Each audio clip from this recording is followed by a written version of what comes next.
రేపొద్దున్న ఎవరికైతే ఫుడ్ ఉంటుందో, ఎవరికైతే తనకు పండించుకోవడానికి పండించిన పొలం ఉంటుందో, 1 ఎకరమో 1/2 ఎకరమో 10 సెంట్లో కూరగాయలు తను పండించుకుంటున్నాడు, వాడు అపర కోటీశ్వరుడు.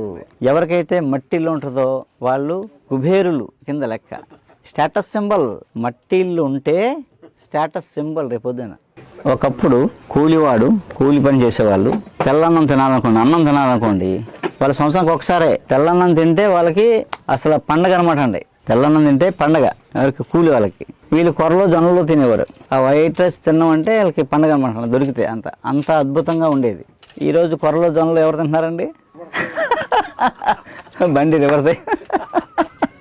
ఎవరైతే కొరలో జొన్నలు తింటారో వాళ్ళు రిచ్, తెల్లన్నం కూడా చీపు.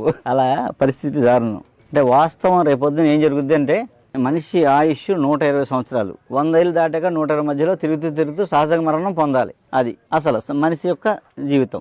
120 సంవత్సరాలు కాస్త 60 ఏళ్ళకి వచ్చేసింది మనకి. 60-70 బతకడం కష్టం. 60-70 కూడా సెంచరీ కొట్టినట్టే. 60-70 బాగున్నాయంటే 30 ఏళ్ళ నుంచి జబ్బులు తీరుతున్నాం. మన నెక్స్ట్ జనరేషన్ లైఫ్ ఎంత చేస్తుంది? 30 ఇయర్స్ ఆయుష్. 30 ఇయర్స్ 15 నుంచి జబ్బులు తీరుస్తారు. వాళ్ళ పిల్లలు 15 ఏళ్ళ లైఫ్, వాళ్ళు 7 ఏళ్ళ నుంచి జబ్బులు తీరుస్తారు. వాళ్ళ లైఫ్ 7 ఇయర్స్ పుట్టుకతో జబ్బుతో పడతారు, క్యాన్సర్తో పడతాడు. మీరు సంపాదించి ముని మనవల ఏదో చెప్తారు సినిమాలో, అలాగా సంపాదించి పెడితే ఆ ముని మనవాడు క్యాన్సర్ వచ్చింది అనుకోండి, ఈ కోట్ల సైజ్ చేసుకుంటాడు.